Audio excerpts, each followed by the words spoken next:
New late night Twitter target. This early morning for you. You woke up to all these weird tweets.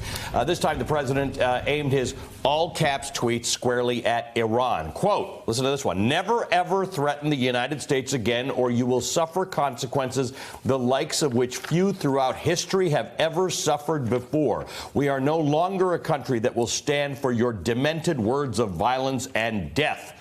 Be cautious.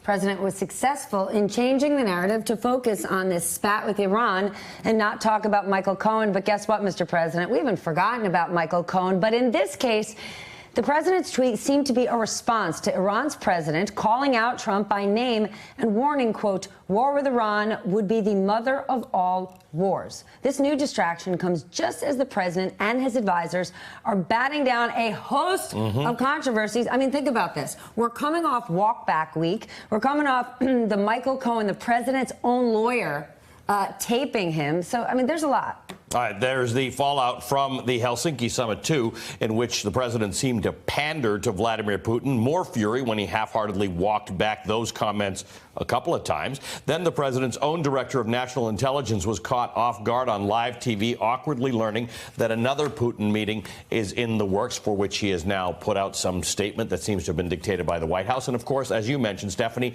there's Michael Cohen's secret recording of then-candidate Trump discussing a payment to Playboy model Karen McDougal. And by the way, this is just after he had the fights with Europe and with NATO and with Germany and with England, and now suddenly Iran is center stage. He corrects himself for what he said in front of Putin. Then he changes that again over the weekend. NBC's Jeff Bennett is live at the White House. National security analyst Evelyn Farkas. Jeff, let's start with you. What is the White House saying about the president's new focus on Iran? Because it does echo Mike Pompeo's comments just yesterday.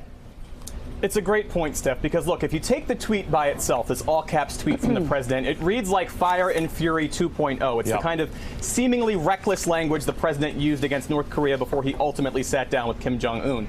But if you put it in the context of what Mike Pompeo said, the Secretary of State blasting Iran's religious leaders as hypocritical holy men, comparing them to the mafia, well, then you get the early contours of what the administration officials are referring to as a maximum pressure campaign designed to bring Iran to the negotiation table. It's also true, though, that this loose talk about Iran could be seen as a way for the president to push past the criticism that he kowtowed to Russian President Vladimir Putin in Helsinki last week. Now, we asked the White House press secretary, Sarah Sanders, about that earlier this morning. Here's what she said. Sarah, is the president trying to change the subject from Russia to Iran? Is that part of the purpose of his tweet today? No, I think the president has the ability, unlike a lot of those in the media, to actually focus on more than one issue at a time. And certainly we know that the media is obsessed with speaking about all Russia all the time, but the president's focused on a lot of things that are taking place across the globe, and Iran is one of them. And Sanders has a point, because if the president was trying to push past the Russia incident, well, he's still tweeting about it, suggesting today that he gave nothing to Vladimir Putin, gave up nothing, even though it's still a week out from the summit, and we still don't have a readout about what the two talked about in their private meeting. Stefanelli. So, Evelyn, when Stephanie was giving a bit of the background here, we used the word distraction. The reason I do that is because the Iran deal, the Joint Comprehensive Plan of Action, was designed to put a lid on a pot that was simmering, right? Buy everybody a little time, calm it down, get Iran back into the World Trading Agreement, and sort of figure out a way, and maybe they'd settle down.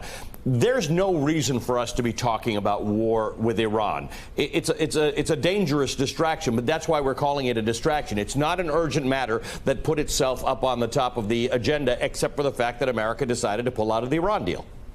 Right. I mean, Ali and Stephanie, you know, we weren't even paying attention to Iran. It's true that the Iranians are under pressure internally, and in part it's because of our administration's policy vis-a-vis the nuclear deal, the JCPOA, the joint agreement. But you know, we might not have noticed, except for the fact that our president decided to kind of take this verbal brinkmanship approach towards Iran, which, as you said earlier, we've seen before.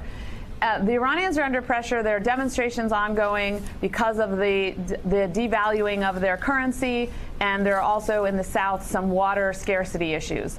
So the people in Iran are kind of putting the pressure on the government.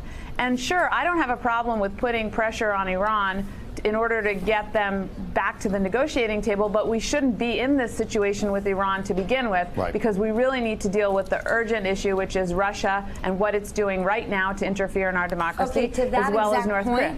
Yeah, sorry, to that Steph. exact point, what we need to focus on Russia and the cyber attack that took place in 2016 and the threat that continues today is what Correct. we're being delivered in the early hours of this morning, a classic Trump move, like he did with Kim Jong-un. Create all of this drama, find a way to get them to the negotiating table, and then take credit for getting them settled down. That's what he did with Kim Jong-un. Are we walking into that again? And he Except, of tweeted about course, this in 2011, actually. The president tweeted about this specific thing. He said President Obama is going to start a war with Iran and then take credit for ending it or something like that. Do we have that tweet? Go ahead, Evelyn. No, I was just going to say, unfortunately, it's all backwards with this administration. The president is waking the country up at 3 a.m., scaring the bejesus out of us, instead of, the other way around, whereby some other country is creating a real crisis. Our president's manufacturing the crisis and scaring us and then pretending to solve it. Jeff, at this point, is the president just trying to get off of the topics of last week? Because in that tweet storm overnight, he was still talking about Michael Cohen. He was talking about Amazon. He was talking about the post office. I mean, he was just carrying on about different issues all week. It's not a focused approach to getting us all onto a different topic.